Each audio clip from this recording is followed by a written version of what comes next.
Okay, listen up everybody. I'm going to keep this one very straightforward and very simple for you to understand. Technical analysis. Every retail trader thinks they're an expert on technical analysis. But it's very, very obvious from looking at retail trader statistics that no one makes money from it. 90% of retail traders lose 90% of their money within 90 days. Get used to it. Remember that quote. Every retail trader thinks they're an expert in technical analysis, but no one ever makes money from it. Get used to that. Remember it. TA has a place. Its place is in the gatekeeping process as part of an overall systematic process, and the gatekeeping process is used for timing fundamental ideas. Technical analysis doesn't generate ideas. It helps you to time trades as part of an overall professional systematic process, and its importance is in the minority of the overall process. Allow me to explain further. Let's go over to the computer screen and I'll see you at the end for a recap. Okay, so welcome back to the computer screen. Now we're going to look at the second step in our overall gatekeeping process.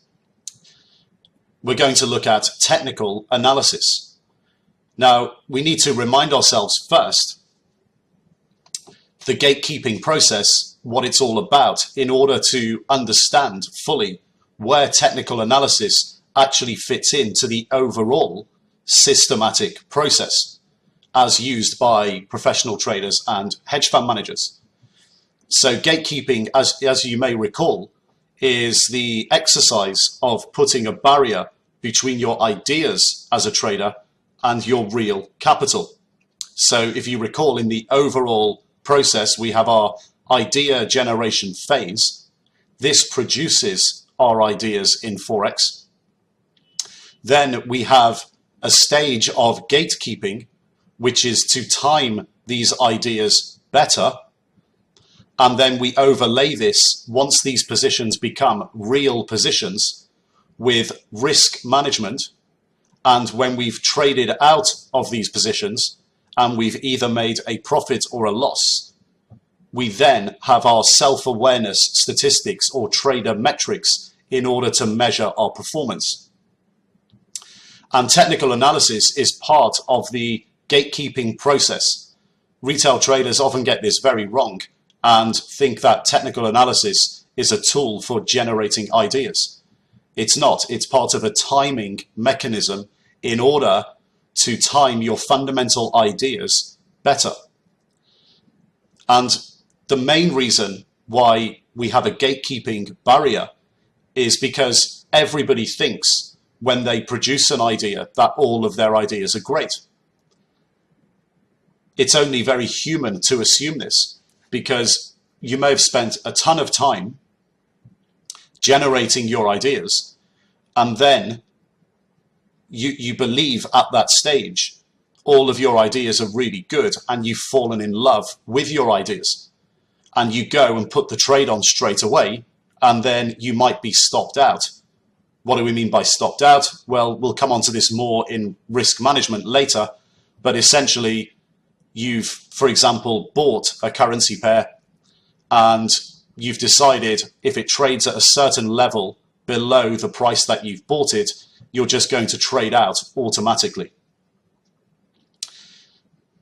Basically, a great idea can be mistimed and you can get stopped out and lose money.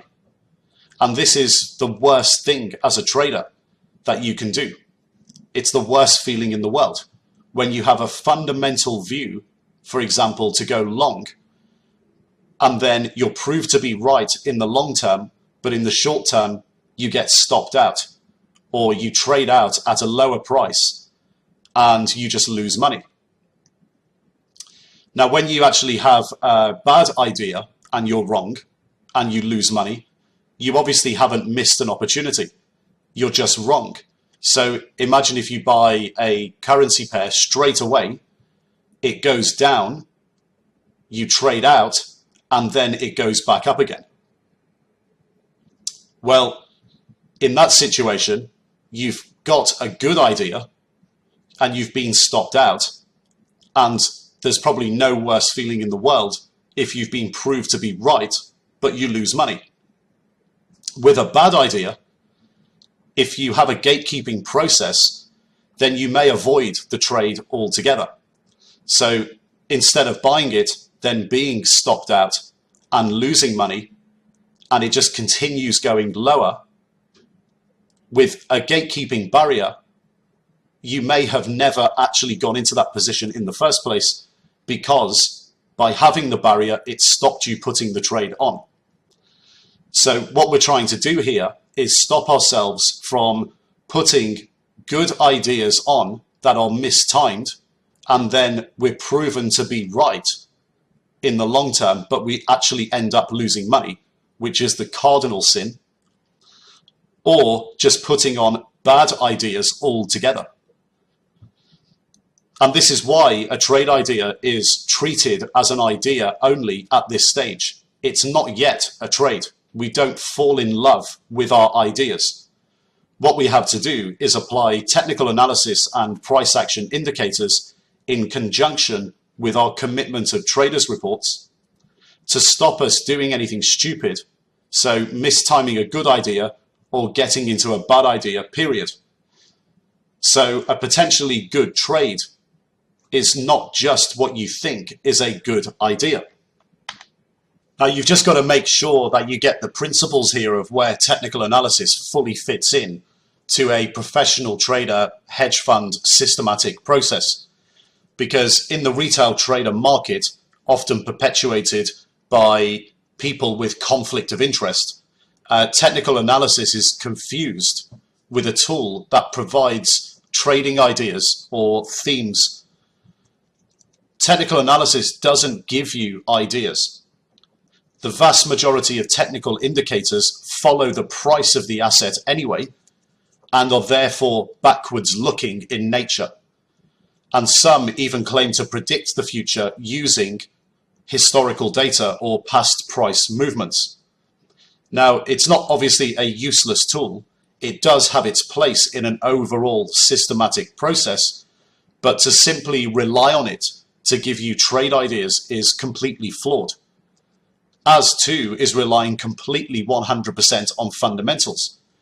We obviously have to use both, but we have to understand where they both fit in to an overall systematic process.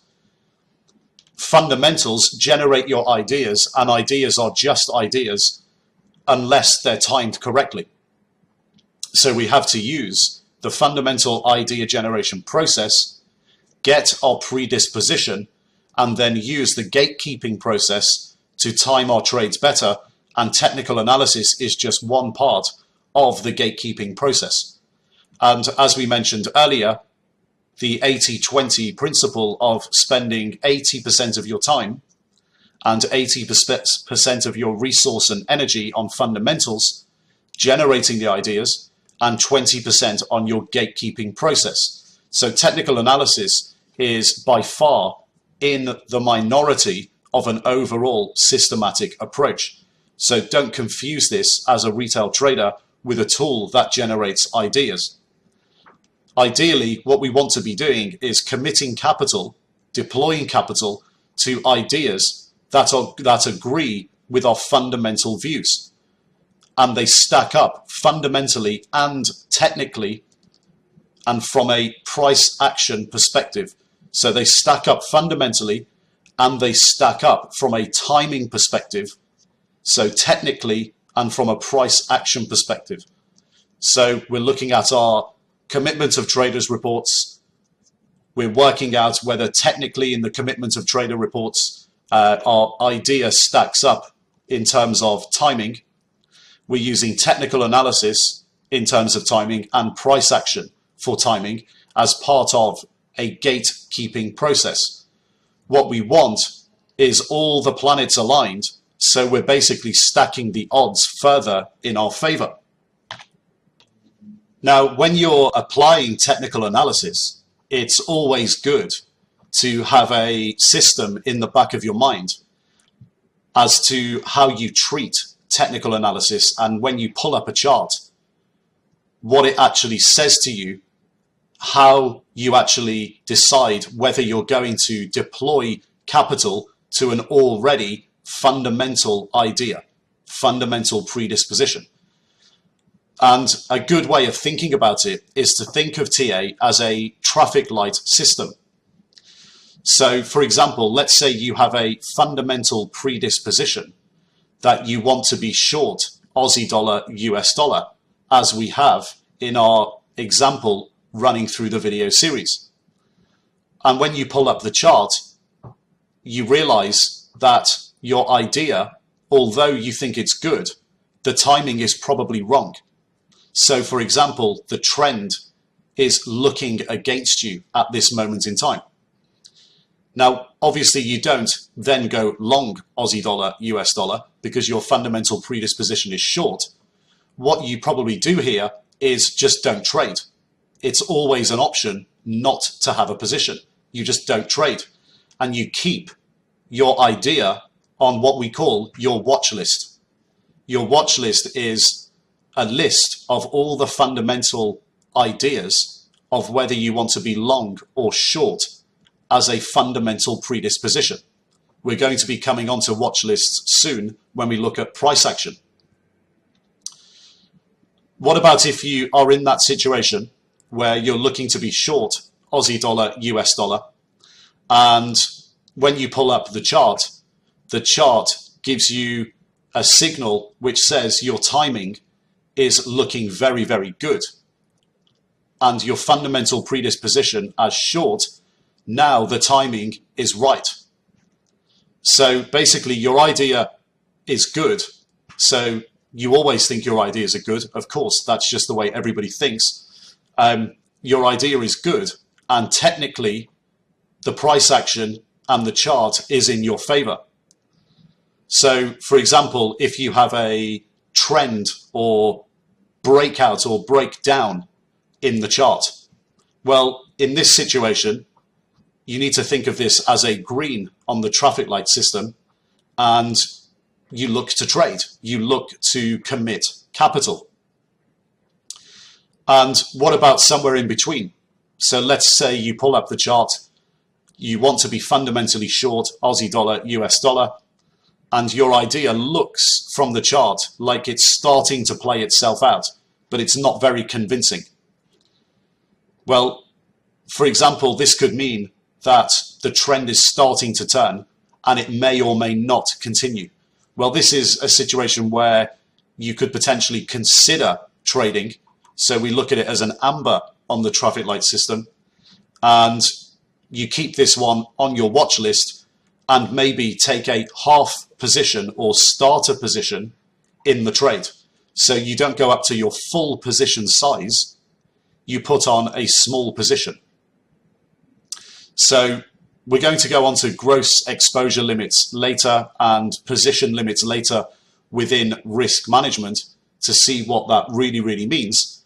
But a half position or starter position is one in which you have an intended full position size when you feel that your fundamental idea is completely right in terms of timing, and also it's actually a position that's winning or paying and you're making a profit on it.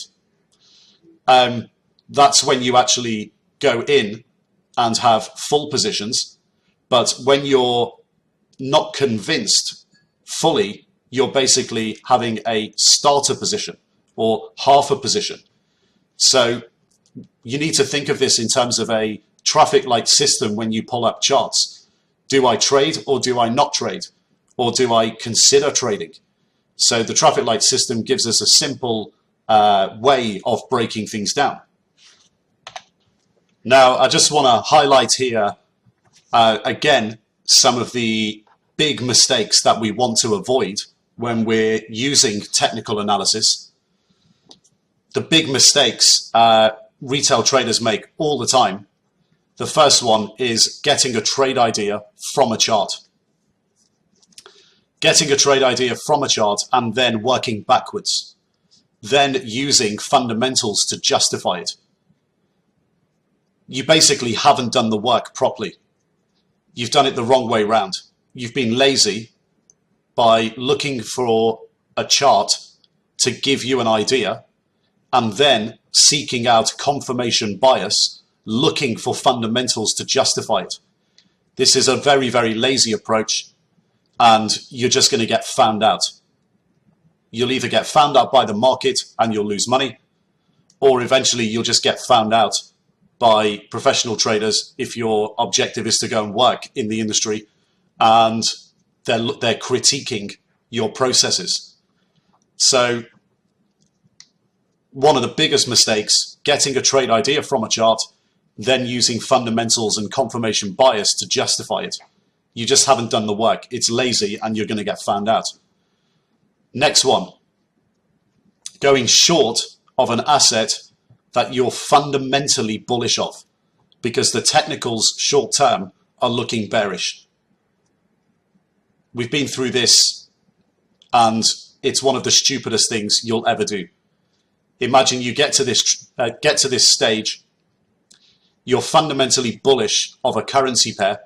You believe that the currency pair is going to go up over a 6 to 12 month period. You're looking for that big 10-15% move over a 3 to 6 month period, or even a 1 to 3 month period. You pull up the chart and you go short and then you lose money. That's just pure idiocy. If you were doing that on a trading desk in a professional trading environment, your boss would literally fire you. You'd be let go. And this is something that doesn't occur very, very often in the professional world because everybody knows the process that they have to stick to. Retail traders are very easily convinced in terms of changing their mind when they pull up charts.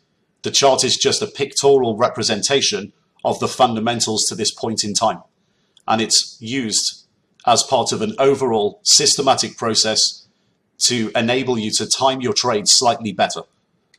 The opposite also holds true. So going long an asset that you're fundamentally bearish of because the technicals look bullish in the short term. So you have a fundamental predisposition that you believe the currency pair will go down in the next 1 to 3 months by 10%. You pull up the chart, things don't look bearish on the chart, and you decide you're going to go long, and then it goes down and you lose money. Again, pure idiocy.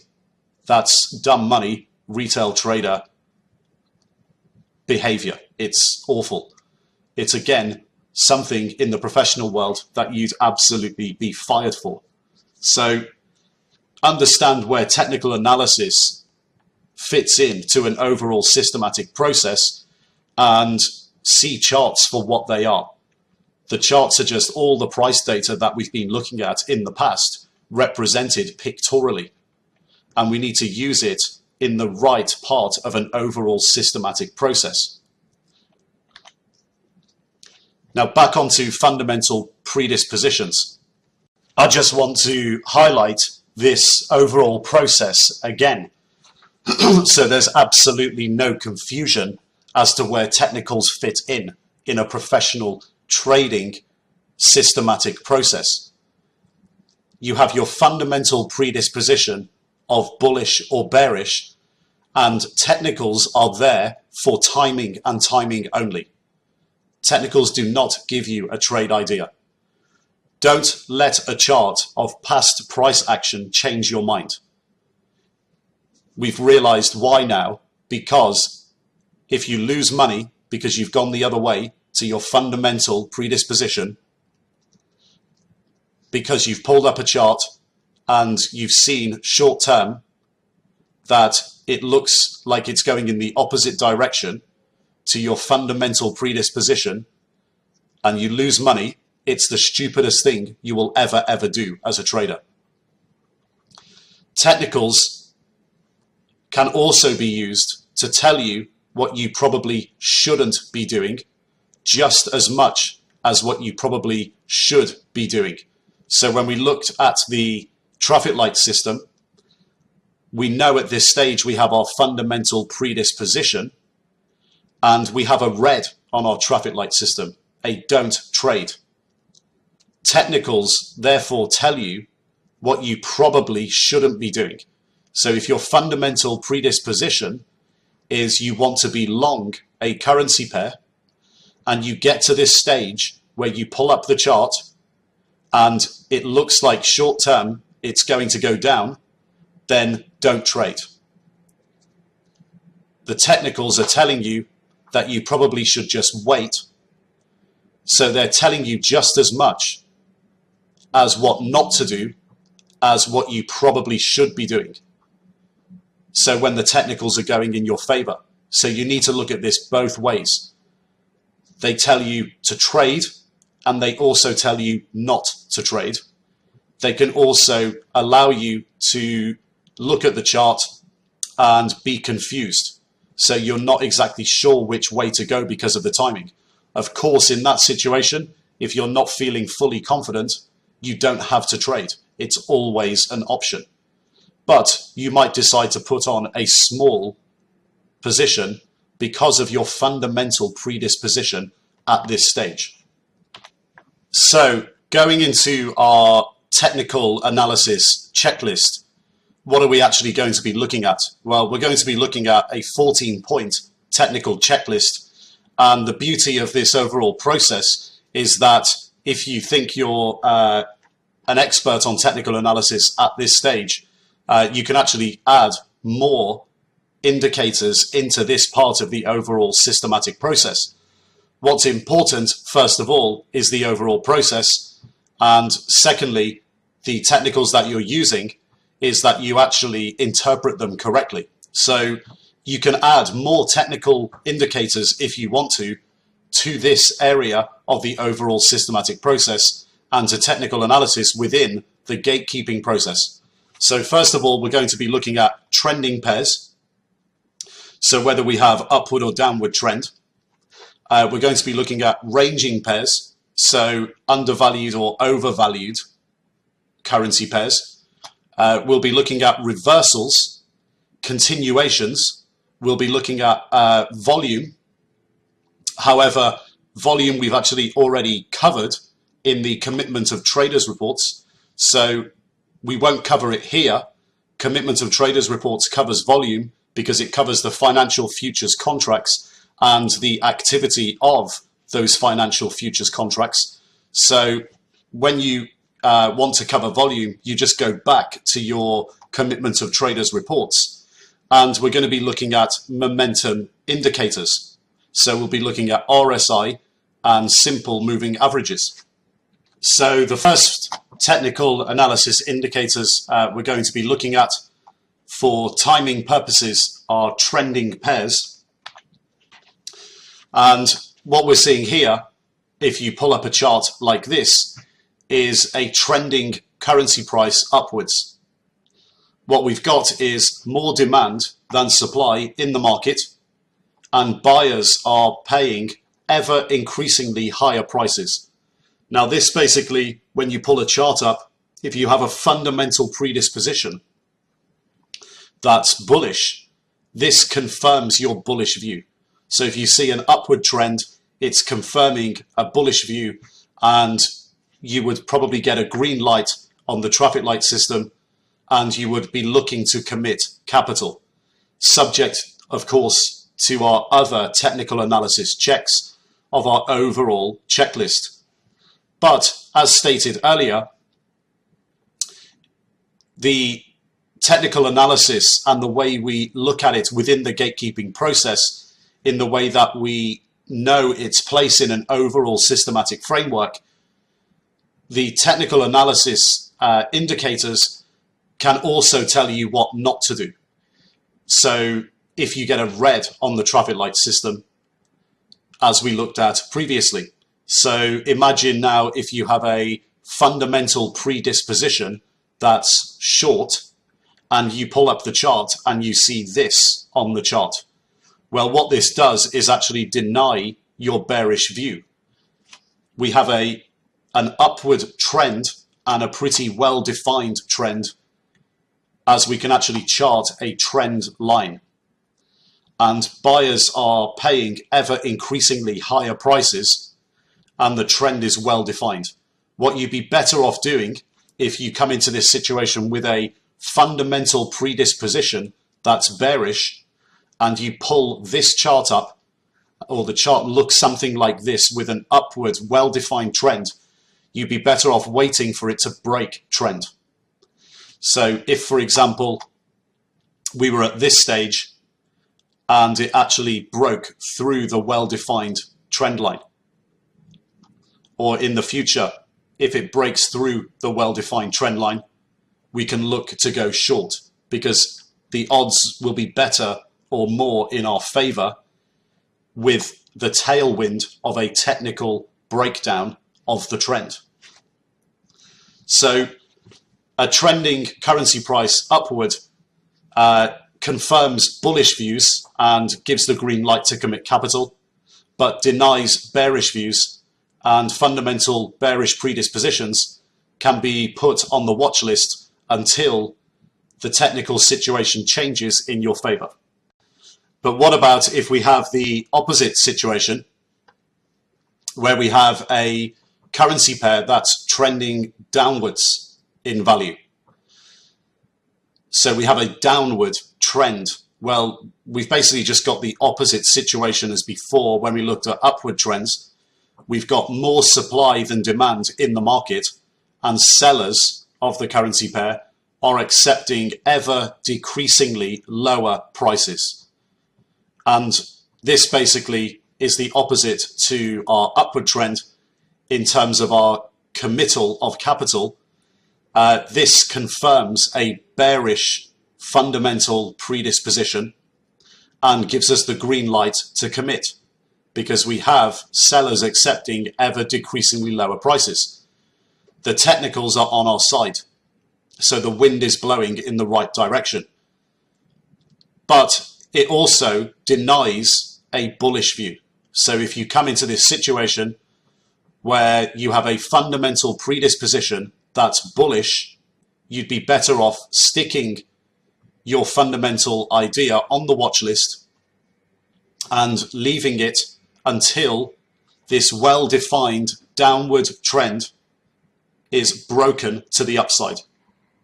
So we have a breakout of the well-defined downward trend, and then you will get a green light to put on, in terms of better timing, to put on your fundamental bullish position. So that basically gives us a full overview of trending upwards and downwards currency pairs. What about if we have a ranging currency pair? Well, how do we interpret it properly in terms of a ranging asset? Well, we have the currency pair here with support for the currency at a value 6, and we have resistance in the currency at a value of 8. So how do we actually interpret support and resistance? Well, whenever the currency pair gets to these levels here, supply outstrips demand, and the currency pair continues to fall because supply, so starts to fall and continues to fall because supply is outstripping demand in the market. And whenever the currency pair seems to get to this level, the 6 level, supply dries up and demand starts to outstrip supply, and the currency pair turns around and we get demand outstripping supply continuously until we get back to resistance levels. So how do we interpret this properly? Well, retail traders obviously look at this in a slightly different way to the way professional traders and we look at things. Retail traders are often looking always to buy support and sell resistance, because they think by looking at past price movements, this is going to tell them what to do in the future.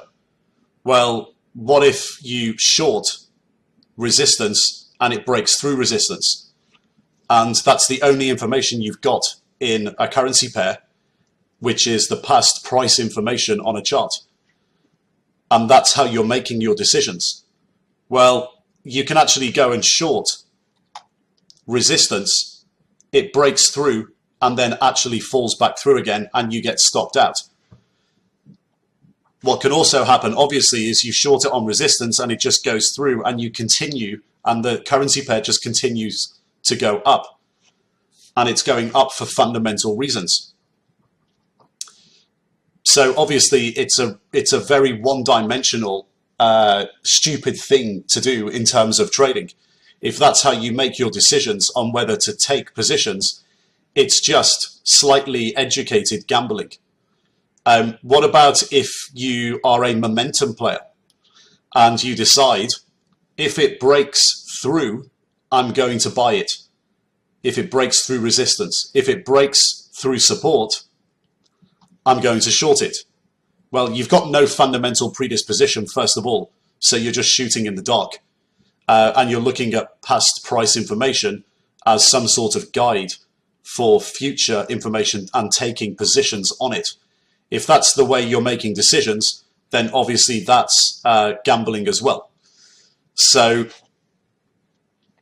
what can actually happen is you go and buy it, and actually the person who was selling it previously here has put a small order in the market to sell, to remind themselves to sell it at 8 when it gets there. They've got 2 hours in the morning off work, and for 2 hours it goes through. You think you're some sort of hero because it's now broken resistance, and then the seller comes into their office and decides, okay, the currency pair has got to 8 now, I'm going to sell it. And then it just goes straight back down. You can always make the argument that if it breaks out on volume, I'm going to buy it and run it.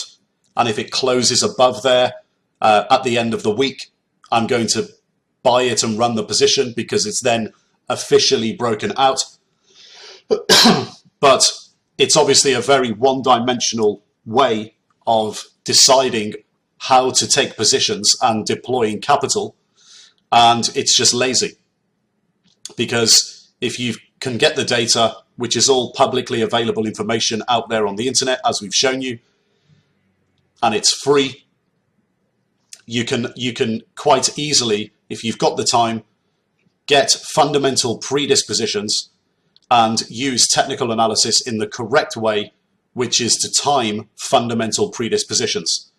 So the way we read this is that someone in the market thinks it's undervalued as a currency pair at 6, and someone in the market thinks it's overvalued at 8.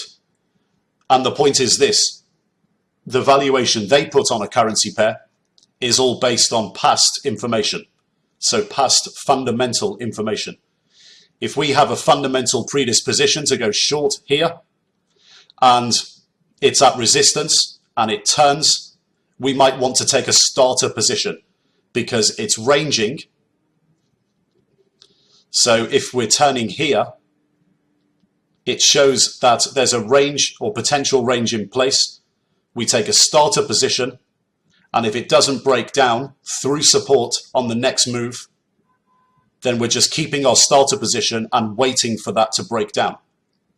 If we have no position and we're looking to initiate and it does break support, then we're looking to commit possibly to a full position there.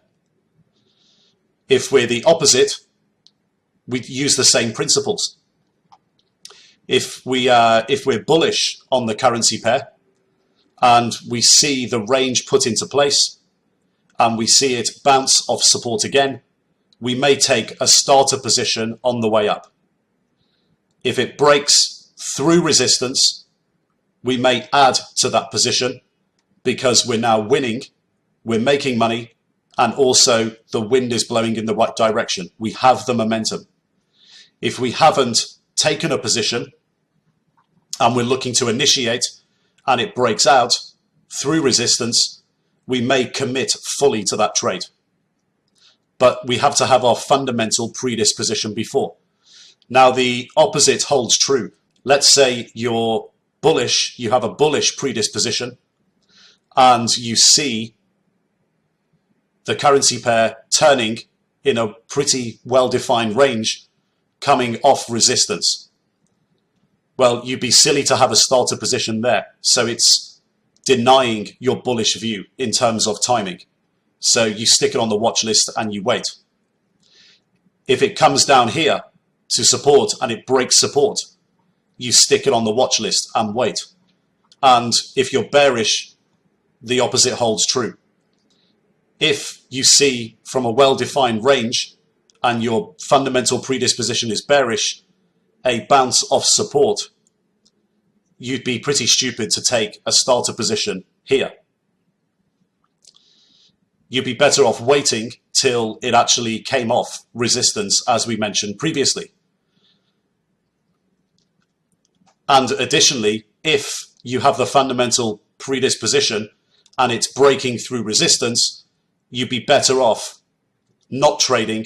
So both these scenarios are actually confirming or are actually denying your bearish view.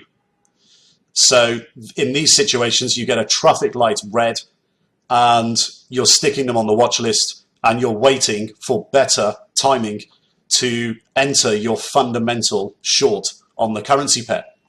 So you can see ranging stocks, we don't look at this in the one-dimensional way where we're saying, okay, we're not using any information in the world except past price information, and we have a ranging currency pair and we're going to sell at resistance and buy at support because we know that it's a one-dimensional approach and we can easily get stopped out, and it's just slightly educated gambling. You don't have any other information. So you're taking a punt. That's basically what it is, a punt on past price information. The way we do things is we have our predisposition first, and we use common sense. We look to take starter positions on the turns of support and resistance, and we look to take full positions on breakdown through support and breakout through resistance. So it's just common sense. So that pretty much covers how we interpret resistance and support in the overall technical analysis and gatekeeping process. What about now when we start looking at reversal patterns? So our first reversal pattern is a head and shoulders. So this head and shoulders, why we call it a head and shoulders is because in this pattern, which comes up a lot in financial markets, it's very, very common. We have a shoulder, our left shoulder, our right shoulder, our head, and what we call a neckline. Now, if you have a fundamental predisposition that's bullish and you pull up a chart and this is what you see, and let's say, for example, we're here. So everything to the right of here now no longer exists. Let's say we are here and we've seen a left shoulder, a head, and a right shoulder, and our neckline has now become broken. Well, what this means, if you have a fundamental bullish predisposition, is it's denying your bullish view. What it is actually doing is confirming a bearish view on a currency pair. So in this situation, if you have a fundamental predisposition bullish and you see this here breaking the neckline, you wait, you stick it on the watch list. You're going to get a better opportunity to buy the currency pair. That's the most likely scenario. If you come into this situation and you have a fundamental predisposition that's bearish, this confirms your bearish view and you commit capital. This is no longer a trade where you're thinking about deploying capital. You're actually now committing short, and this becomes a real position in the portfolio. What about now if we have the opposite of this? So our second reversal pattern, a reverse head and shoulders. So we're looking at a head and shoulders that's actually upside down. So we have our left shoulder, our right shoulder, our head, and our neckline. And we come into this situation with a fundamental predisposition that's bearish. Well, if we're here and we've seen this technical analysis in the past, and we see this reverse head and shoulders pattern with a neckline that's being broken to the upside, if we have a fundamental predisposition that's bearish, this is a red on the traffic light. It's a don't trade. We stick it on the watch list and we wait, because the most likely thing to happen is that we're going to get a further appreciation of the currency pair and we're going to get a better chance to sell it. If we come into this situation with a fundamental predisposition that's bullish, this is what we want to be seeing. This is a green light for anyone that's bullish. So we look to buy the currency pair and we look to commit capital. So the trade is now coming off the watch list and we're now deploying real capital, and this now becomes a real position in your trading account. So these reversal patterns, head and shoulders, whether it's a standard head and shoulders or a reverse head and shoulders, as in this case, you just need to understand how to treat these reversal patterns, because they are pretty common in the financial markets. You'll see them cropping up a lot in the currency markets, and you just need to understand how to interpret them properly and know what to do in terms of your action given your fundamental predisposition. Now, moving on to our next reversal pattern, number 3, this is a double top, and in this case, a double top breakdown. So we have a double top in the currency pair. So the currency pair has put in a double top at the 11 level, and then it's broken down. So it's broken through previous support.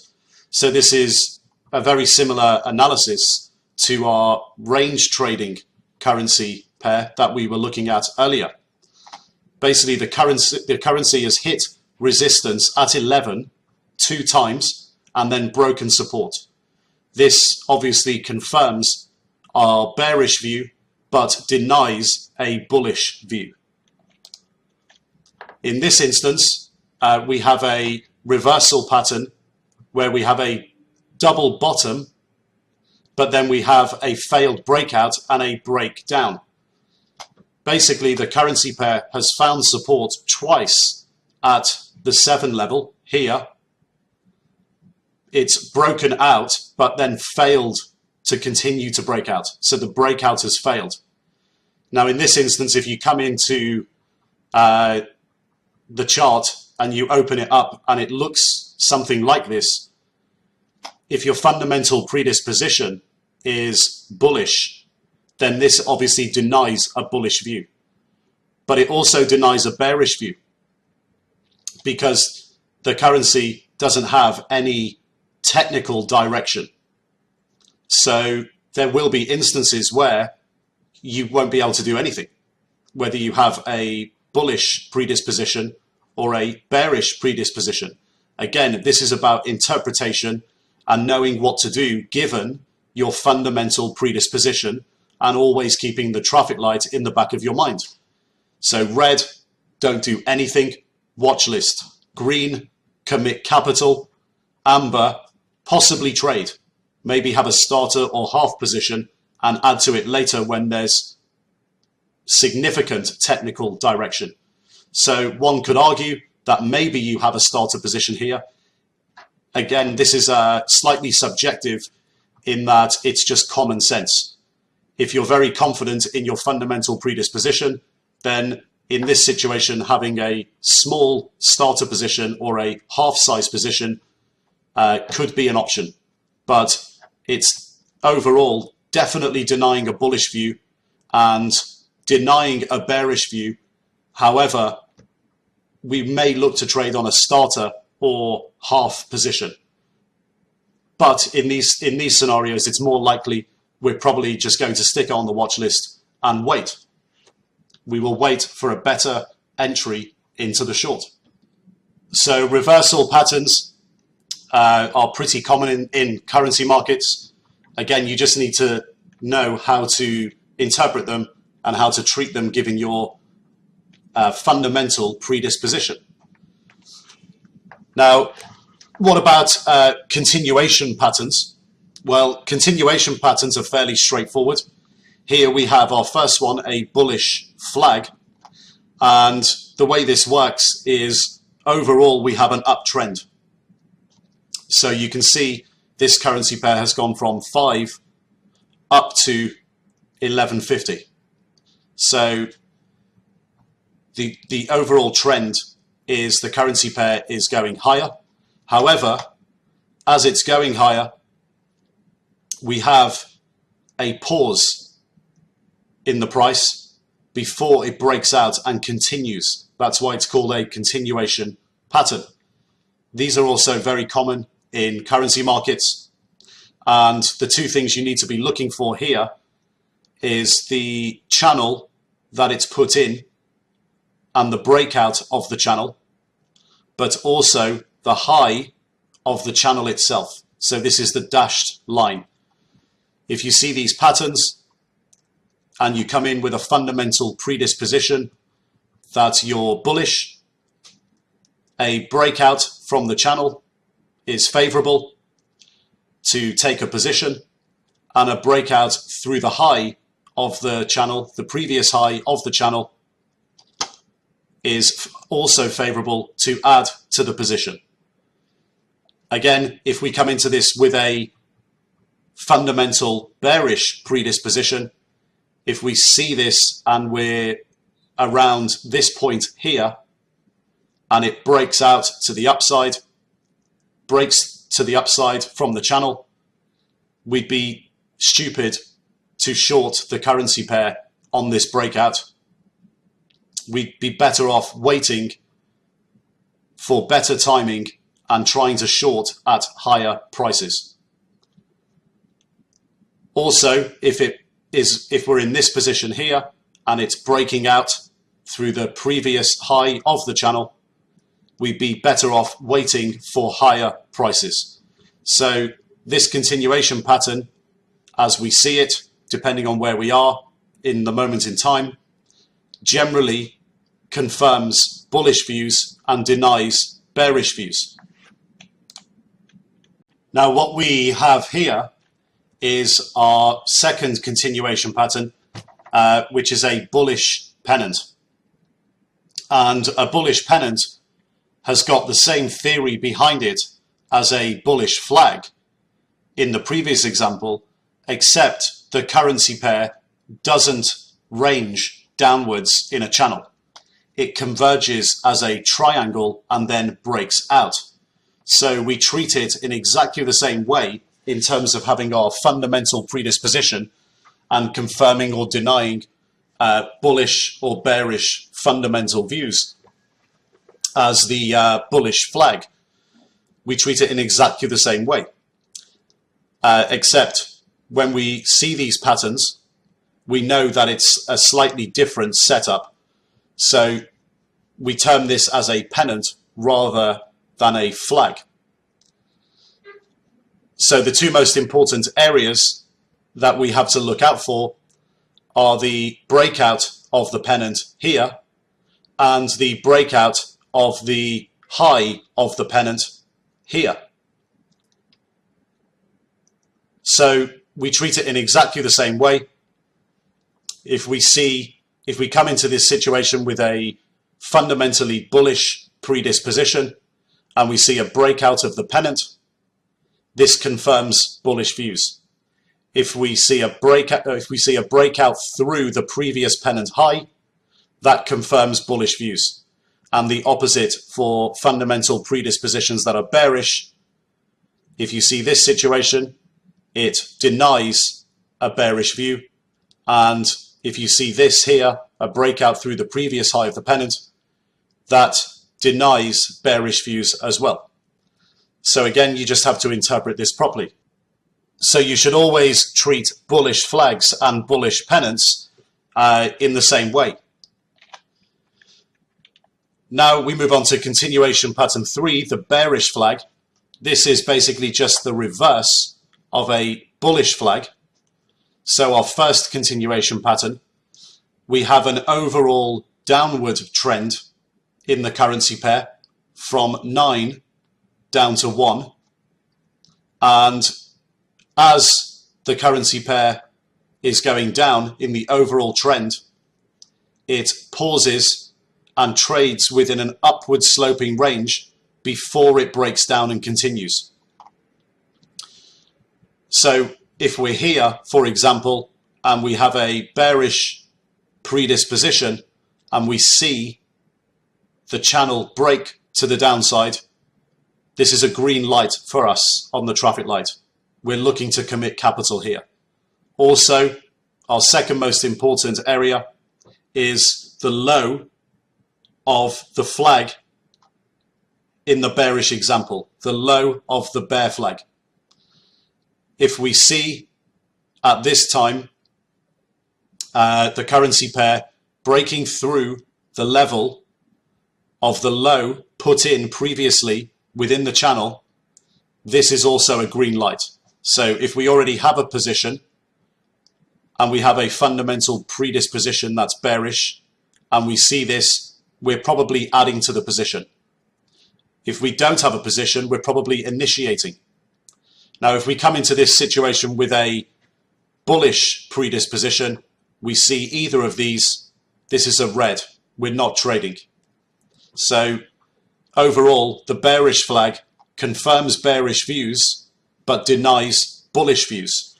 So if we were to guess what our final continuation pattern is, it should be fairly straightforward. Yep, you've guessed it, it's a bearish pennant. And a bearish pennant obviously has the same theory behind it as a bearish flag, except the currency pair doesn't trade in an upwards range. It converges as a triangle and the trend is downwards. So the overall trend is downwards and we have our two key areas again, the breakdown in this instance from the pennant itself and breaking through the low, the previous low put in when the pennant started. So we have our two areas here and this either confirms or denies bullish or bearish fundamental predispositions. So we treat it exactly the same as a bullish flag. It just looks slightly different. Now we move on to our first momentum indicator, the relative strength index or RSI. The relative strength index RSI measures the speed and change of price movements. So when we're measuring speed and change of price movements, we're measuring momentum. And it's a technical favorite of many retail traders, but the interpretation is actually not mathematically calculated properly because when you look at the mathematics behind it, you realize that just because an RSI is high or low doesn't actually mean sell or buy. You have to interpret this correctly. Now the RSI oscillates between 0 and 100, so on a scale of 0 to 100. And when a currency pair has an RSI above 70, it is said to be, open quotes, overbought, close quotes. And when it's below 30, it is said to be, open quotes, oversold, close quotes. Now, very strong price movements are usually associated with strong fundamentals and or panic and irrationality. That's where momentum tends to come from. And the RSI argues that if the RSI reverses, momentum is coming out of the move. But what you have to remember with the RSI is that the actual calculation doesn't mean the asset has to go down if the RSI is in overbought conditions, or has to go up if the RSI is in oversold conditions. Because an asset can go up very quickly in terms of speed and change of price movements, so in terms of momentum, and it can continue in the same direction, but at a slower pace. So you have to treat the terms overbought and oversold with caution, because RSI can stay high or low, but a currency pair can trade sideways or even keep moving in the same direction, but just the speed slows down. So don't take overbought and oversold to mean that you should now buy and now sell. It doesn't mean that at all. It just gives you a snapshot of momentum. So momentum is important overall because it can confirm or deny our fundamental findings. So for example, we might be foolish to think our idea is well timed if we're looking to enter a long position when the RSI is in overbought conditions. So remember, overbought is always in quotations, oversold is always in quotations. So in the situation where we have a fundamental bullish predisposition, if the RSI is at overbought or in overbought conditions, we might be foolish to think our trade is timed well. So in that scenario, we might consider not trading, and vice versa if we have a low RSI and we have a fundamental predisposition to go short. So again, the way we interpret these things is pretty important. So if we have a look at the formula behind RSI, RSI is simply 100 minus 100 divided by 1 plus RS, where RS is relative strength. And relative strength is the average of the X days of up closes divided by the average of X days of down closes. Now you can look at this further online in your own spare time if you want to. Most commonly, X is 14, so 14 days, but you might consider using X as 24. The reason for this will become apparent when we look further into moving averages, which is another momentum indicator. But the message to take here is that just because an RSI is above 70 doesn't mean it's actually been overbought, because by calculation and definition mathematically, the asset doesn't have to go down.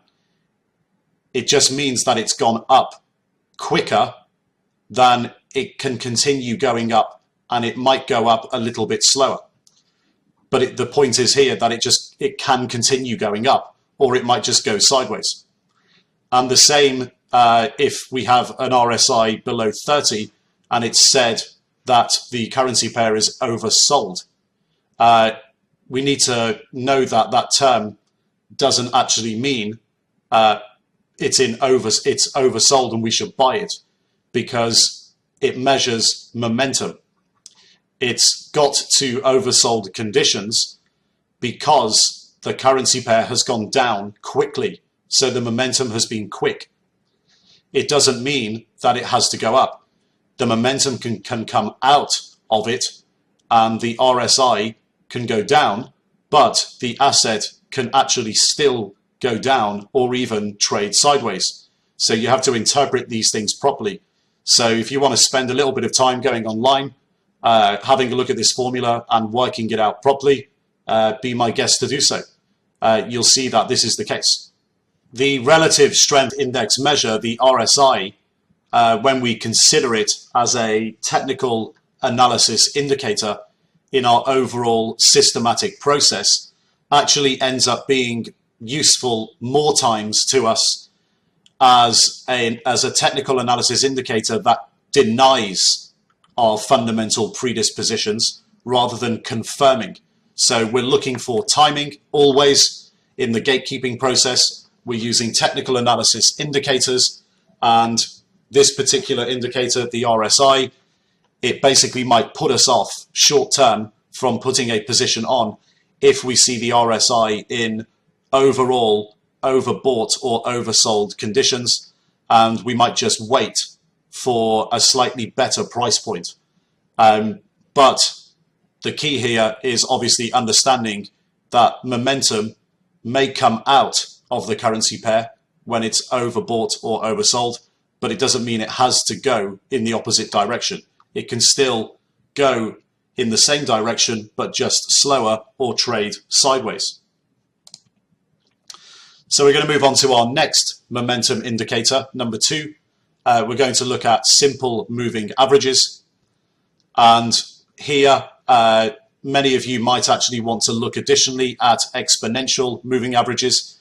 That's totally fine. The same theory applies. It's just how we treat momentum indicators and how we treat moving averages. The beauty, obviously, of having an overall systematic process and knowing where technical analysis fits in the overall process, as in within the gatekeeping process for timing, is really the key. You can add any amount of technical indicators if you want to your overall process, but the key is just getting the overall process correct and knowing where technical analysis fits in. So if you want to stick in exponential moving averages here, that's totally fine. You can stick in anything. But let's have a look at simple moving averages. Moving averages overall indicate whether momentum is slowing or rising in a currency pair and whether momentum might be turning in a given pair. So a simple moving average, or SMA, is an asset's average price over a given number of days, and it actually trails the real price. So let's say, for example, we have 10 days of price data where a currency pair is trades at 6, 5, 6, 7, 9, 8, 8, 10, 13, 16. Well, if we take the average of all of these, the 10-day moving average is 8.8. But if we take the average of the last 3 days, the moving average is 13. So if we were actually to stick this on a chart, if we plot them both, so a 10-day trailing simple moving average and a 3-day trailing simple moving average, if we chart this, in this instance, what's going to occur is the 3-day moving average will cut the 10-day moving average from below. And this, as an interpretation, indicates positive momentum is building. And with our fundamental predispositions of bullish and bearish, we should be starting to understand what that means. If we see a short-term moving average crossing a long-term moving average from below, and we have a fundamental predisposition that's bullish, this confirms bullish views. If we have a fundamental predisposition that's bearish, and we see the same thing, this denies bearish views. And vice versa, if a short-term moving average cuts a long-term moving average from above. This is a bearish signal, therefore confirming bearish fundamental predispositions and denying bullish predispositions. Now, when it comes to moving averages, they can be quite popular in the retail trader market.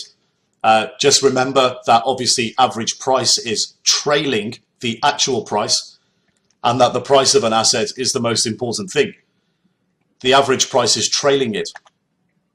You may have also heard with moving averages a couple of sexy sounding phrases in the financial markets where basically moving averages are given some sort of significance. So they become significant factors of consideration when trading. The phrases that are most commonly used in the financial markets are, for example, a golden cross when a 50-day moving average crosses a 200-day moving average from below. Or we have another one which is called the death cross, and that's when a 50-day moving average crosses a 200-day moving average from above. So these are very popular things to look at, especially in the retail trader market. And the market also focuses on 100-day moving averages. So you're always going to be told that the most important moving averages in the market are 50, 100 and 200-day moving averages. and that the golden cross and the death cross are significant when it comes to momentum in a currency pair. But why? What is the significance of 50 days, 100 days, and 200 days?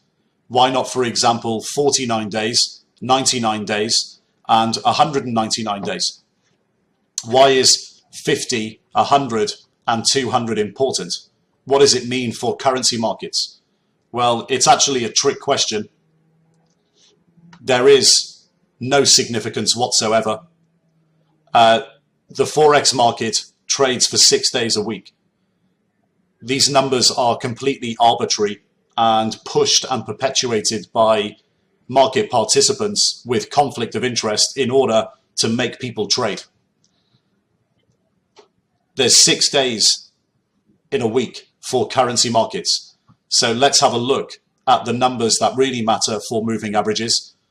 The Forex market opens in New Zealand at 5 p.m. Eastern Standard Time, so New York time, Sunday afternoon, and closes at 5 p.m. EST, Friday afternoon. And in New Zealand at this time, the time is 10 a.m. on Monday morning, and it trades till 10 a.m. Saturday morning. So we've got 6 days of currency data per week. And if you download data on currencies on a daily basis, so you get daily data, you'll see each week when you download it includes 6 days. When we look at these times in London it's 10 p.m. on a Saturday night when the currency markets open, and they close at 10 p.m. on Friday night. So those hours are a bit more friendlier in terms of making it possible to trade Forex markets during Asian, European, and United States hours. But the point here is that we have 6 days to trade the Forex markets each week. So the most important moving averages are actually in multiples of 6. 50, 100, and 200 day moving averages are just totally arbitrary numbers. They just sound good. They don't mean anything. So when we look at 1 week in the Forex markets, we have 6 days. When we look at 1 month, we have 24 days. When we have a look at a quarter, we have 72 days. And when we have a look at a year, we have 288 days. So why are these actual time periods important to us? Well, first of all, we have to get it right that 6 days as a multiple is the most important thing in the currency markets. So that's 1 week. 24 days is 1 month. And this is important because at the end of the month, we have institutional options hedging and expiry, and we have asset manager and hedge fund reporting. So asset managers and hedge funds report on a monthly basis. They report their returns. So 1 month, 24 trading days is important to our analysis. 72 days, as in 1 quarter, 3 months of the financial year. 72 trading days is therefore important to us because it's a quarterly reporting period. We have institutional options hedging and expiry, and we have corporate reporting. So we have companies reporting earnings, and they're very active in the Forex markets with hedging. And we have quarterly and monthly asset manager hedge fund reporting. So 3 months is important to us. 72 days. That's 72 trading days in Forex. 1 year is important to us because we have institutional options hedging and expiry. That happens every month anyway. But we have corporate earnings, again, because we have annual earnings. Corporates are obviously active in the Forex markets. They have annual earnings and they may be hedging at the end of each year. So we also have asset manager and hedge fund reporting on an annual basis. So 1 year is important to us. Therefore, 288 days as a multiple of 6 days per week.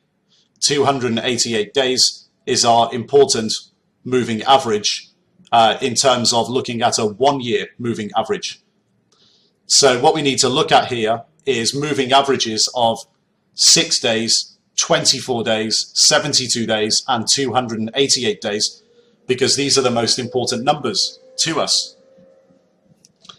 So what we need to look for example, is when a 6-day moving average cuts a 24-day moving average from above or below. What that's doing is signifying on our time frames a short-term trend. On our time frame of 1 to 3 months, when we look at a 24-day moving average cutting a 72-day moving average from above or below, this signifies a medium-term trend. And when a 72-day moving average cuts a 288-day moving average, so that's the 3-month moving average cutting a 1-year moving average from above or below, this signifies a long-term trend. Now, running parallel to our opportunities analysis, our idea generation, and our risk analysis, so using daily, weekly, and monthly data.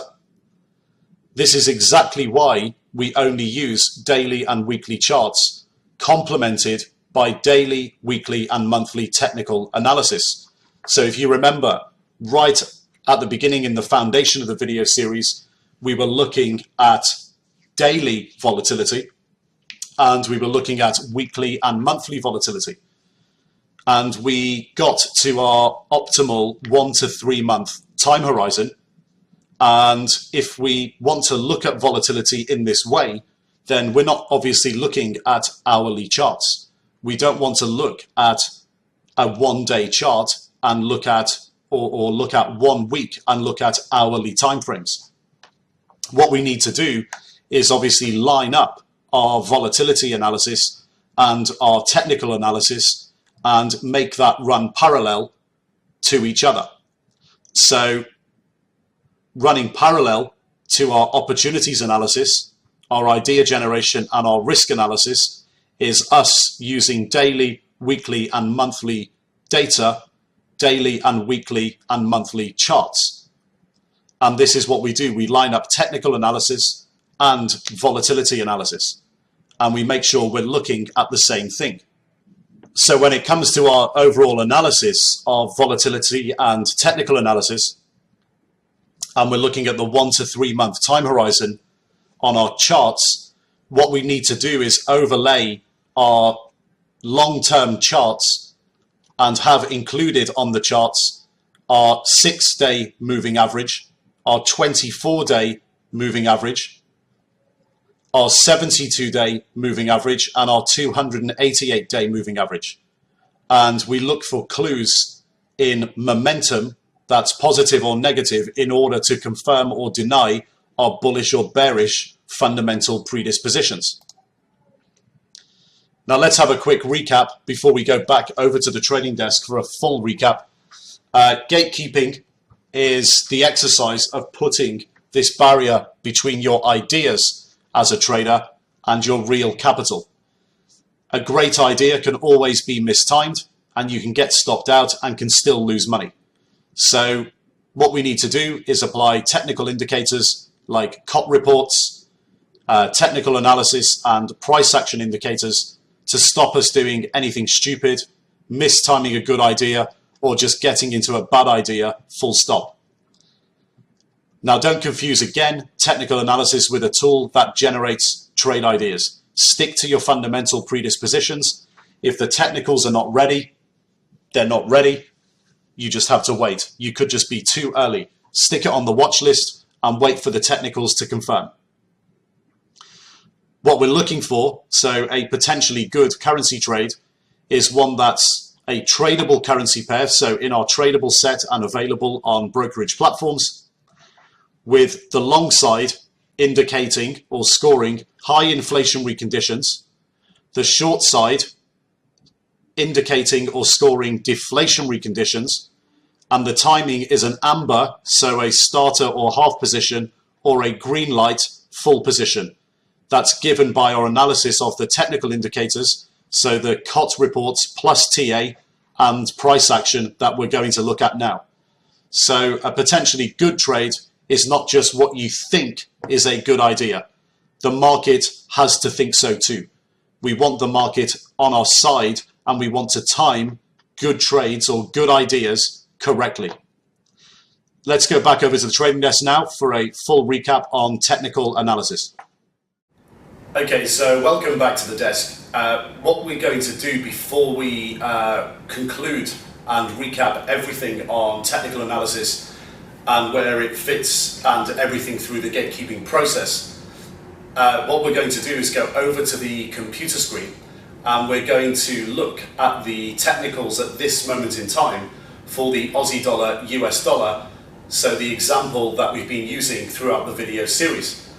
So we've come to the conclusion to this point that the Aussie dollar, US dollar, both on our endogenous, exogenous overall analysis, is a short bias. We're looking to short it fundamentally as a currency pair.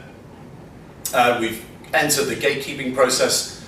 We've gone through the commitment of traders reports, which are giving us a warning sign that Aussie dollar, US dollar could rally in the short or near term. So we didn't get a green light there, we actually got a red light on the traffic light system. So what we're going to do now is have a look at the technicals and see how the technicals are playing out in terms of timing on the Aussie dollar, US dollar chart, both in the long term, medium term and short term. Then we'll come back to the desk for a full recap. Okay, so what we're going to be doing here is taking a look at the technical analysis of the Aussie dollar, US dollar exchange rate that we've been looking at as an example throughout the overall systematic process as part of now the gatekeeping process. So we're going to be critically analyzing the technicals for Aussie dollar, US dollar exchange rate as part of the overall gatekeeping process and looking at the bigger picture technicals to try and understand if our timing is any good in looking to short the Aussie dollar, US dollar, as our fundamental predisposition is to look to sell this exchange rate. So let's start off with what's on the left-hand side here. On the left-hand side, you're going to see something that should be very familiar to you now. You're going to see the data downloads from investing.com/currencies. The first thing we have is the date. So we have data going back to September 2008 all the way up to present day. So what we're looking up to here is actually right up to now May 2015, which is quite important. We'll come back to that later. We've got the Aussie dollar, US dollar exchange rate for each day. So remember now, this is daily data that we've downloaded. We have the open for the exchange rate, the high and the low, and the percentage change of the exchange rate from the previous day. And we've created a whole bunch of charts here using the data. We've got charts going back all the way to the beginning of the data to present day. So this chart here, which is a 7-year chart from 2008 to 2015. We have a 3-year chart, a 1-year chart, and a year-to-date chart. And next to each chart, you'll see some notes that we've made on the analysis of the bigger picture of the technicals that we're looking at when we're critiquing the timing of this particular idea and whether it's going to become a trade and we're going to deploy capital to it or not. So let's start with the big picture. Let's have a look at the Aussie dollar, US dollar exchange rate going back to 2008. So let's look at the 7-year chart first of all. So we're looking at this chart here. So going back to 08 all the way up to present day, and up the left hand side we have the value of the Aussie dollar, US dollar exchange rate. Now on the chart we have our green line, which is the data for the Aussie dollar, US dollar exchange rate. So if you just double click on that, you can see that we're referencing the dates. and the actual value of the exchange rate. We also have these colored lines here. These are actually our moving averages. So if you double click on them, you'll be able to see the periods. So we have our 72-day, we have our 24-day, and here we have a 6-month moving average. We've got our 144-day moving average, so a longer term moving average. You can add a 1-year moving average later if you want to, that's fine. But here we're going to look at 1 month, 3 month and 6 month moving averages. And the first thing we notice is this big move here when we look at the bigger picture. And the big move started down in August, September 2014. And you have to put things into perspective when you're looking at charts, especially longer term charts. So when we look at this big move down here, we have to compare it to other moves down in the exchange rate in the past. So we're looking at moves like this here on the chart. And the first thing we notice when we're trying to get perspective here is that this is the biggest move down out of the 7-year history. Visually, we can see that. So we have to remember that, keep that in the back of our minds. The long-term moving averages crossed or were crossed by the short-term moving average. So in a 7-year data set, a short-term moving average really is 1 month. And you can see the 1 month moving average crossed from above both the 72-day and the 144-day moving average here. So that's something to note as well. We look as well at the medium-term support.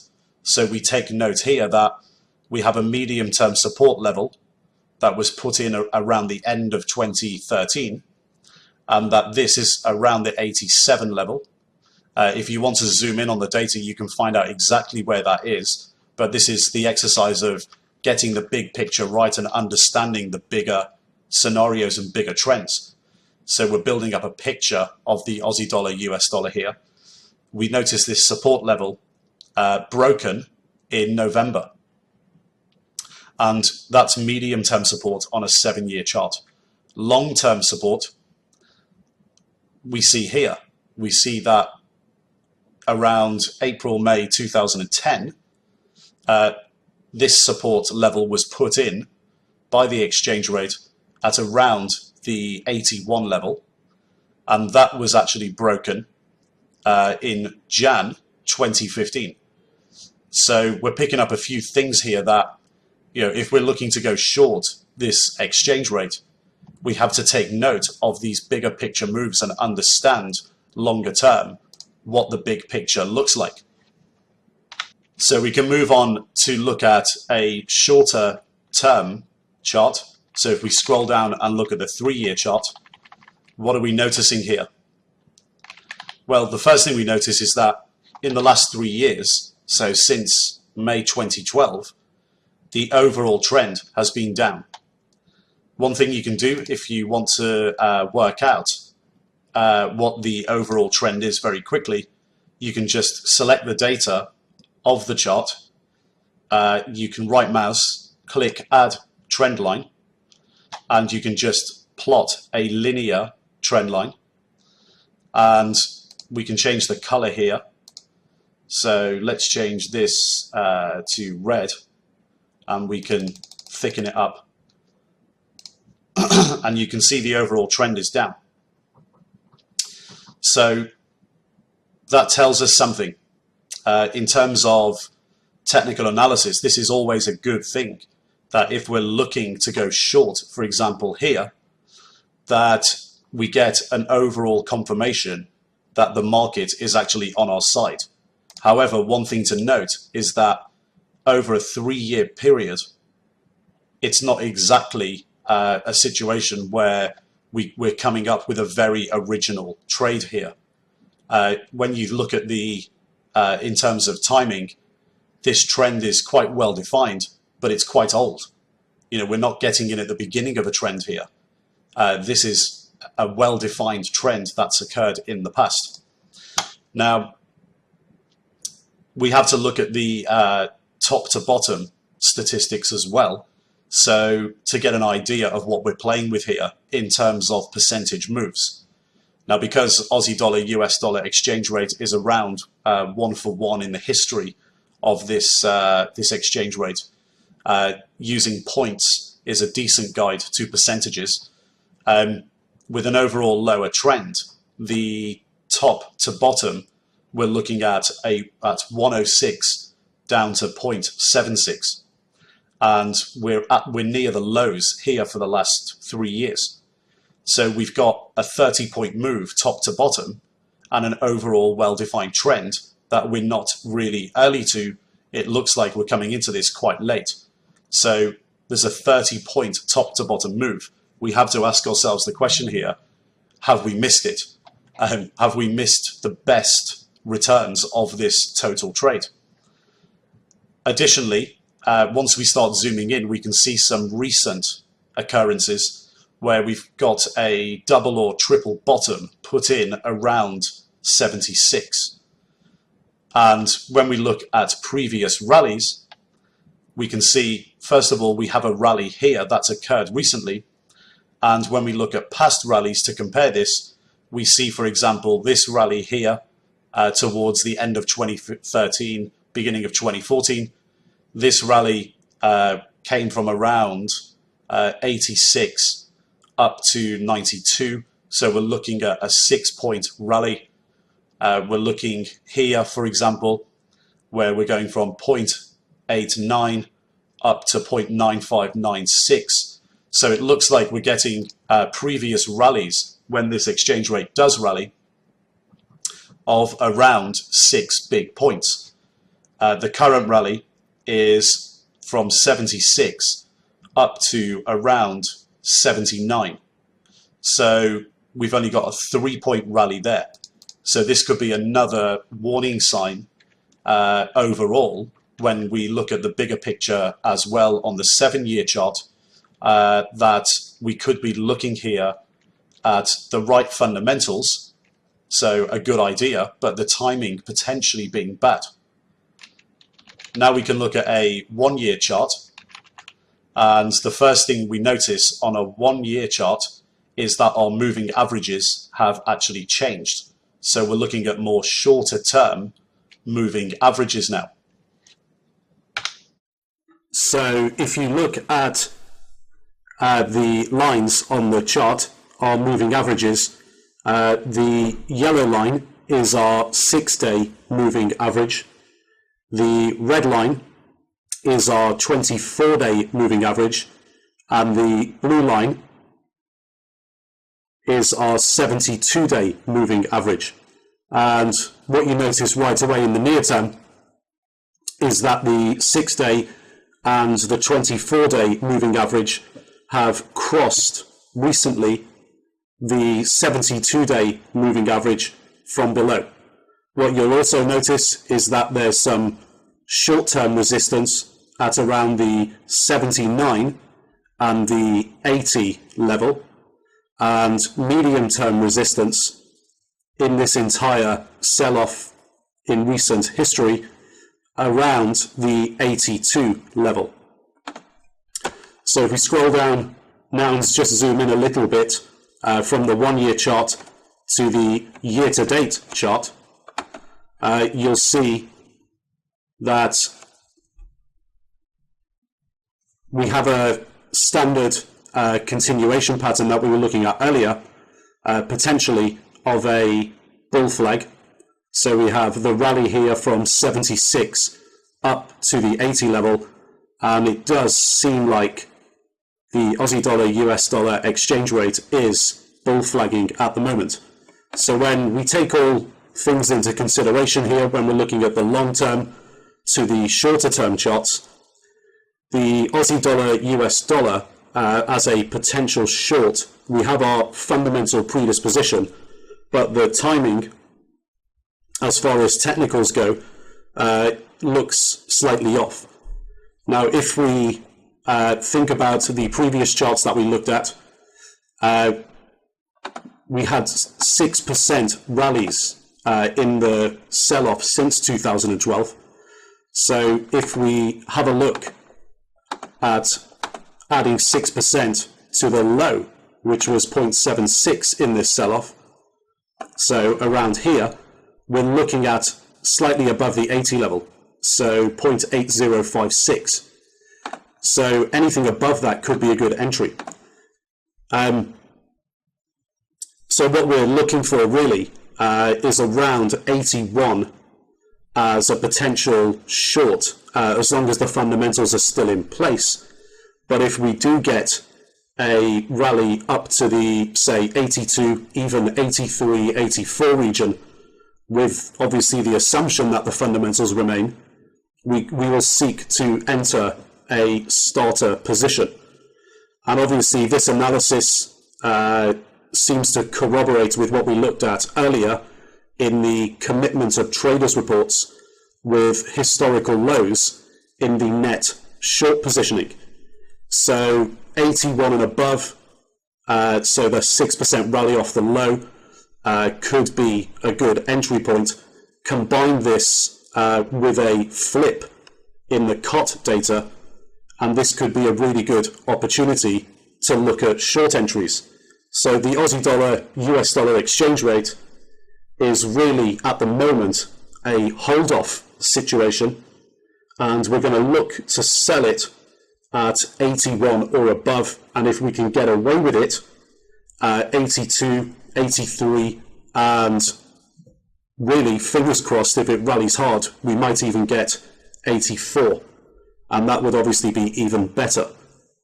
And this is why Aussie dollar, US dollar serves as a great example, because the fundamentals are all in place, but the timing isn't. So you're going to get this a lot throughout your life when you look at fundamentals in currency pairs. So looking at all the economics, everything lines up, and then you get to the gatekeeping process and the timing looks slightly off or totally off. And you've got to be responsible and say to yourself, for example, in this situation with Aussie dollar, US dollar, that if I deployed my capital now, it would probably be irresponsible. So I'm going to be responsible and wait. And retail traders generally don't go into this much depth in terms of fundamentals and combining it with COT reports, technicals, and price action, and not doing it in a proper systematic process. And they end up wanting to trade, so trying to force trades because they sound like good ideas in the news and end up shorting things in a hole. And then they get carried out with moves like this and just get stopped out all the time. Now, one thing we mentioned earlier was the dates. And this is quite important because when we looked at all the fundamentals in the endogenous and exogenous analysis, when we looked at endo for US and exo across Australia and US, all the data we were looking at was up to February, March 2015. When we looked at the COT reports, we were looking at data up to March, April. Now we're looking at data up to May 2015. And this is important to understand. Imagine you were in this situation here in March 2015, and you were looking at being fundamentally short. So your idea was to be fundamentally short the Aussie dollar, US dollar exchange rate. And you pulled up the COT report data and you pulled up the chart.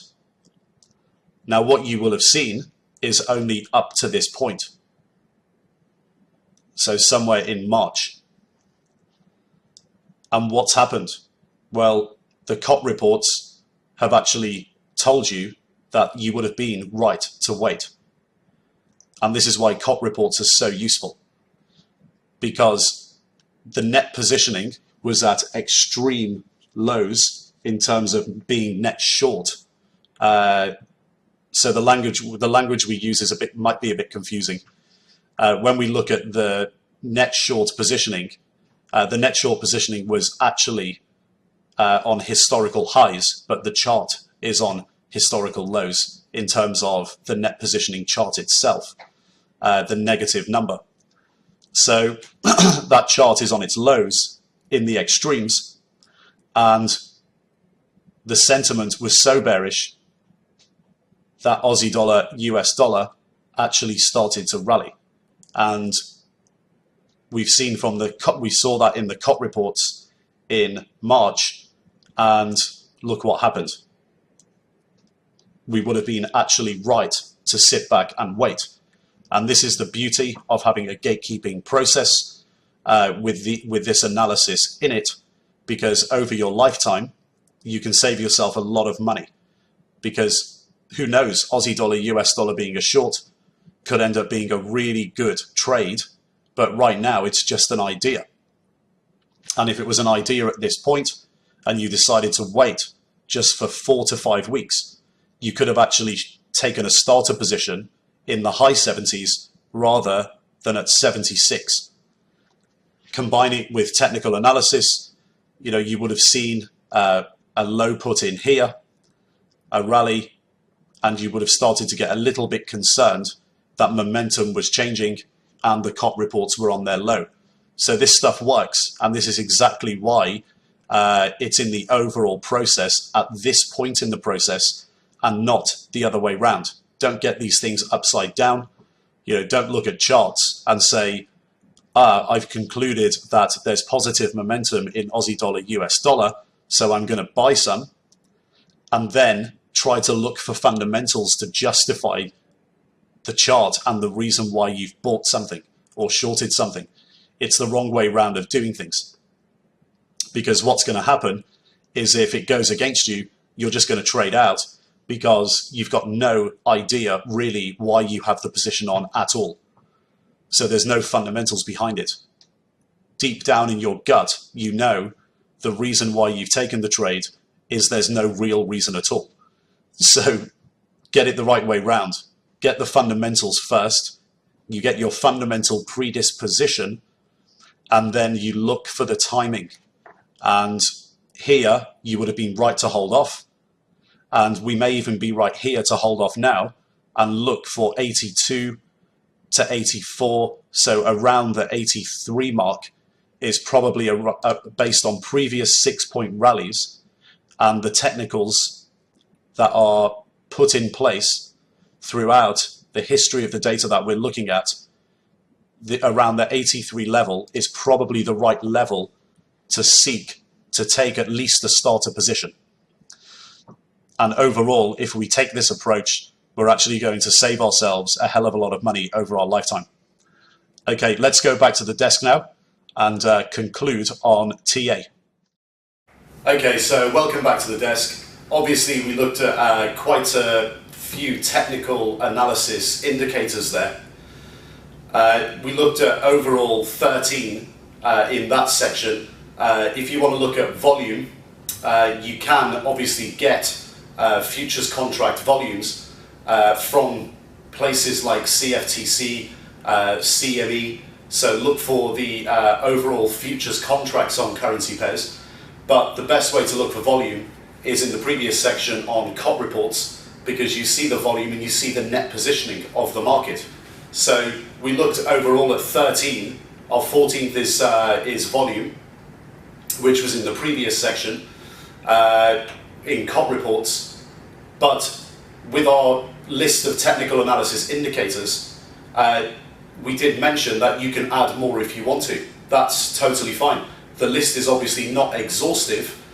What you have to do in a systematic process is just understand the reasons why things are treated the way they are and where they are in the overall process and why.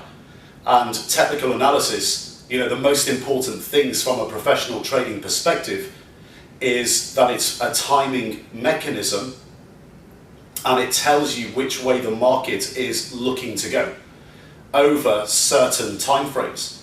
So the key is, first of all, understanding where technical analysis applies, and secondly, it's also the interpretation. So you will have noticed as we went through a lot of the technical indicators, the interpretation of many of them is very similar to the commitment of traders reports and the way we read those. In that we're looking at technical indicators telling us whether our ideas are being timed well or not, and giving us the input to our decision-making process as to whether to go into our fundamental trade idea now, or wait, or even take a starter position. So we get idea refusal and idea agreement. So again, this is another part of the gatekeeping process, technical analysis, where we're being told as much as what not to do as what to do. So the two things to really take from this are where it fits into the overall process and the real interpretation of how you actually use it as a tool to decide whether you're going to deploy capital or not to a trade. Not the other way round, which is what all retail traders seem to do, which is pull up a chart, get an idea from it, put on a trade, and lose money. Because there's no fundamental input or understanding of what's going on. And I think, one of the big points here, out of the two key points, so understanding where it fits into the overall process is really important to take on board as a retail trader. Just think about the way the retail trader market works. One of the things we mention a lot in our free seminars when we go on the road is for retail traders to develop a more finely tuned, and forgive my French, a more finely tuned bullshit radar. And you can see there the clues that we looked at when we looked at things like golden crosses and death crosses. All of these things have very sexy sounding names, and there's actually nothing in the numbers that means anything behind it. 50-day moving averages, 100-day moving averages, 200-day moving averages, 50 crossing 100, 100 crossing 200, all these lines that you can draw all over a chart and give them sexy names. But if you actually ask the obvious questions, it doesn't actually mean anything. 50 days means nothing in the Forex markets, 100 days means nothing in the Forex markets, and 200 days means nothing in the Forex markets. What matters is the multiples of 6 days, and month end, quarter end, and year end, because we're trading on, first of all, we're trading an asset class that trades 6 days a week. Secondly, we're trading fundamentally over 1 to 3 month time horizons. So what we care about is what the other people in the market who trade on fundamentals are actually doing. So the month end, the quarter end, and the year end. So that's a great indication of, when you look at moving averages, of, as a retail trader, how information is misconstrued or pumped out by people with conflict of interest. It's to get you to trade all the time because they're volume incentivized and they want you to trade as frequently as possible in as big a size as possible. And if you have a finely tuned bullshit radar, you ask the obvious questions. What does 50 days mean? Well, it means nothing, so it's bullshit. So I won't trade on something like that. It's pretty obvious. And in the retail trader market, everybody thinks there's some sort of technical analysis expert. Well, that's great. I love the idea personally that people really want to get into trading, look after their own money, determine their own financial future by managing their own money instead of giving it to a pension manager who's just going to lose it over many, many years or not even grow it. That's all fantastic, but ask the obvious questions. Becoming an expert on technical analysis obviously doesn't work in the retail trader market because everyone loses money. So the retail trader focuses so much on technical analysis as some sort of panacea to enable you to go out there and make millions of dollars in the Forex markets, yet 90% of Forex retail traders lose money. So it obviously isn't a panacea. It's information that's pumped constantly to you, perpetuated by people with conflict of interest. But it's not useless. You just have to understand its uses, understand its limitations, and understand conflict of interest and bullshit. And technical analysis, its uses are that it fits into an overall systematic process within a gatekeeping mechanism between your fundamental ideas and your real capital, and it helps you or enables you to time your trades slightly better. Its limitations are that it follows the price. So the vast majority of technical indicators follow the price anyway. They're backwards looking. They're not really telling you what can happen in the future. It gives you a good idea of what's happened in the past and maybe some momentum that might be playing out in a currency pair. But it doesn't give you any great certainty of what's going to happen in the future. It helps you time things better. And it's one of those tools that just gets perpetuated all the time as a panacea by people in the industry with conflict of interest to basically make you trade, because it's fairly straightforward to understand. Follow this line on a chart. If it goes up through this line, buy it. If it goes down through this line, sell it. Well, if life were just that simple, it would be great, but it isn't. You know, we'd all be sitting in the Garden of Eden and we'd all be billionaires by now if it was that simple. It obviously isn't. People who do that lose money because they don't have an overall systematic process. So understand its uses, understand its limitations, understand conflict of interest and bullshit. Use a decent number of technical analysis indicators as an overall, within an overall process, and put it in the right place within the overall process, within the gatekeeping process between fundamental ideas and real capital. And see it for what it is. It helps you time trades slightly better, but you have to have a fundamental predisposition first and do the fundamental work first. Add more indicators if you want to, that's fine, but you do not need to overdo it. Don't pull up a chart and draw 25 lines on it. It's not going to add value to your overall systematic process. Just get the basics right, get the big picture right, and time trades correctly, or as close to optimally as you possibly can, by just getting the big picture right in both the fundamental trade idea generation process and getting the big things right in commitment of traders reports, technical analysis, and price action. Just don't overdo it. You get the big things right. Your position sizing, which we'll go on to later in risk management, your position sizing as well, if you get that right because of your overall process, you don't need to worry about all these tiny little details about lines moving and crossing multiple different lines. It's all irrelevant. It's all hocus pocus bullshit. Just stick to the main principles of fundamental idea generation, using commitment of traders reports, technical analysis and price action, and using them to time trades better. So get good trades on at good timing and get rid of bad ideas. Good ideas becoming good trades, bad ideas just not even getting on at all, because the commitment of traders, technicals and price action is all against you all the time. So let's move on to the next video now.